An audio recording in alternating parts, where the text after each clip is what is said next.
When we talk about Cuba, we have to mention the unfortunate reality that American policy, as well as the embracement of Cuban corrupt governorship, is what led to Cuba being communist in the first place. And this was occurring for 60 years. Now, what do I mean by that? Well, in 1898, after we defeated the Spanish in the Spanish-American War, we promised Cuba their independence, but we really didn't give it to them. Cuba still always had to answer to American interest. And like I said, the leadership in Cuba was more concerned about enriching themselves and not helping their own people.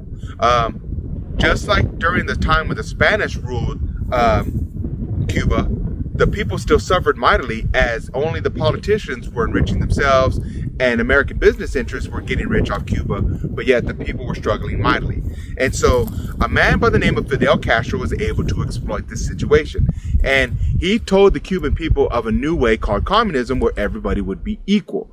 And so when people started to hear this message, they embraced it. They wanted it. They are sick of this corrupt leadership and all their resources going towards other places other than the actual Cuban people. And so people were dying for this Castro. They were dying for his lieutenants like Che Guevara. And so the Cuban people were ready to overthrow this government and lead it through a communist regime. And that did happen. Americans got kicked out. The Cuban corrupt leadership was gone, and now Fidel Castro was in place. However, America didn't want to lose Cuba under a communist society. Obviously, we didn't want communism so close to the United States. And so we had grand plans to get rid of Castro and the communist regime. And so we got a lot of Cuban exiles, and we set them up to this invasion called the Bay of Pigs.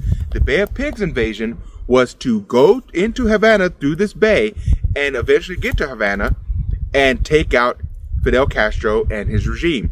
Unfortunately, this Bay of Pigs invasion was a massive failure, as many of these exiles were simply killed in this battle. However, this made Fidel Castro very nervous, and we'll talk about his reaction in a little bit.